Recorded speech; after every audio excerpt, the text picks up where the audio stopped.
Si ahora mismo os lanzo la pregunta con la que he titulado este vídeo, es decir, ¿cuál fue el mayor naufragio de la historia?, seguro que muchos de vosotros, de forma casi instintiva, contestaríais que el Titanic. Pero os hago spoiler, no, ni mucho menos. El Titanic, en el que fallecieron más de 1500 personas, probablemente sea el naufragio más famoso de todos los tiempos, donde Hollywood, todo se ha dicho, tuvo bastante que ver. Sin embargo, muy a pesar del famoso transatlántico británico, el mayor y más trágico naufragio de la historia tuvo lugar más de 3 décadas después, concretamente durante la Segunda Guerra Mundial, cuando el 31 de enero de 1945 el buque alemán Wilhelm Gustloff fue hundido por unos torpedos soviéticos en aguas del mar Báltico. Esta es su historia.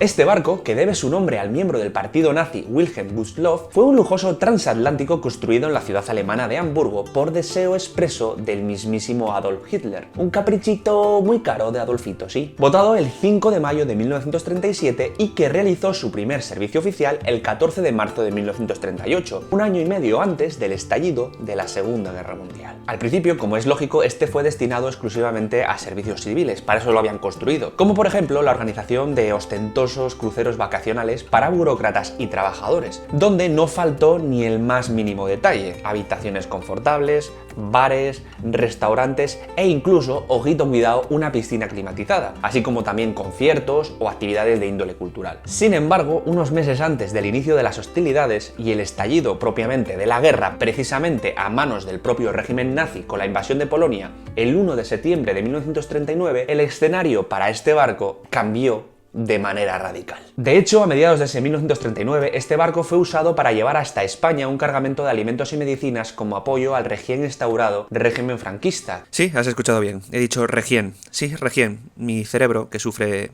cortocircuitos pasajeros mientras locuto. ¿Qué le vamos a hacer? Que había salido vencedor de la terrible Guerra Civil Española, desencadenada tras el levantamiento militar y golpe de Estado contra la Segunda República, encabezado entre otros por el general Francisco Franco en 1936. Así como para transportar de nuevo a Alemania a un nutrido grupo de soldados pertenecientes a la conocida como Legión Cóndor, una división de la Luftwaffe, es decir, el ejército aéreo nazi, que prestó su ayuda, vamos a decir ayuda evidentemente, al bando sublevado bombardeando diferentes ciudades españolas, ya ves tú que ayuda, y en el que fueron tristemente protagonistas de uno de los episodios más infames y trágicos de la propia guerra, el bombardeo de Guernica en 1937. Pero dejando atrás todo esto, ya iniciada la guerra, la Armada nazi confiscó el barco y lo transformó en un buque hospital, servicio que prestaría hasta mediados de 1940, momento en el que fue de nuevo reconvertido en una especie de barracón militar flotante amarrado en el puerto de Gdynia, ciudad bañada por el mar Báltico en el norte de Polonia, para los soldados que iban a ser destinados en diferentes submarinos que operaban en esas aguas del propio Báltico y también en el Atlántico. Función que desempeñó los siguientes 4 años, hasta finales de 1944, momento en el que el ejército nazi comenzó a retroceder empujado por el inexorable avance de las tropas del ejército soviético. Ante esto, los alemanes activaron la conocida como Operación Aníbal, diseñada íntegramente por el general nazi Karl Dönitz. Este, viendo que todo empezaba a irse al carajo, claramente, y visualizando la futura y evidente derrota alemana en la guerra, dio la orden de evacuar al mayor número de personas posibles, especialmente civiles, de las ciudades polacas que aún estaban bajo su control. De este modo, durante 4 meses, desde octubre de 1944 hasta enero de 1945, fueron movilizados desde Polonia de vuelta a Alemania, usando el mar Báltico como ruta de escape, casi 2 millones de personas. Hasta el 30 de enero, día en el que con los soldados soviéticos ya a las puertas de la propia ciudad de Gdynia, los últimos civiles alemanes se agolparon en el puerto de la ciudad para intentar desesperadamente subirse a alguno de los últimos barcos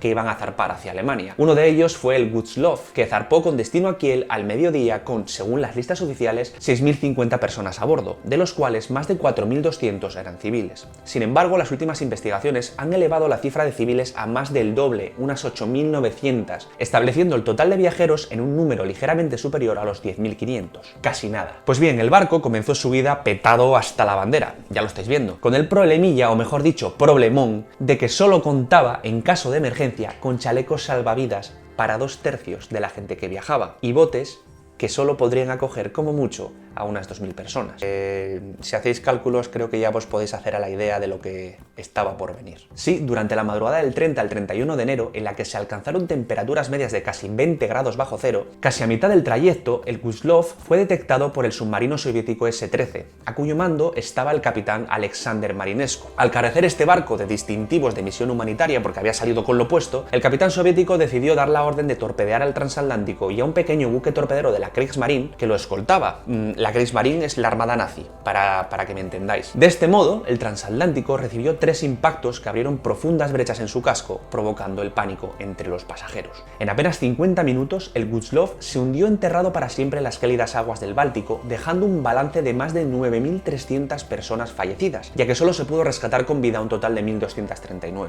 ostentando desde entonces el más que tétrico récord de ser la mayor tragedia marítima de la historia. Para finalizar, hay que decir que, curiosamente, los mayores naufragios de la historia se concentran casi todos durante la Segunda Guerra Mundial, ya que, por ejemplo, el MS Goya, otro buque nazi, fue hundido dejando una cifra de muertos superior a las 6.000 personas, el japonés Junyomaru unas 5.500 y el soviético Armenia unas 5.000. Dicen que las comparaciones son odiosas, pero como veis, el Titanic queda en una posición bastante alejada de estas grandes tragedias. Bueno, pues hasta aquí llega el vídeo de hoy. ¿Qué os ha parecido la historia del Gustloff? ¿La conocíais? ¿Qué opiniones os suscitan este tipo de tragedias? Tenéis el cajoncito de comentarios para opinar, dejarme ahí todos los datos que os apetezca aportar y compartir con la comunidad. Yo ya sabéis que os leo atentamente. Si os ha molado, ya sabéis, dejadme vuestro like y compartirlo en vuestras redes, es algo que me ayuda muchísimo, de verdad. Dicho esto, también agradecer a todos los que habéis votado en la encuesta que hice por aquí, en la pestañita de comunidad del canal y también en Twitter, ya que me mola muchísimo sentir vuestro feedback con estas cosas. Siempre me encanta haceros participar y que vosotros también seáis parte activa del canal. Nos vemos muy pronto con más historia, en este caso con los enigmas del manuscrito Voynich. Un saludo a todos, aquí Peter. Chao.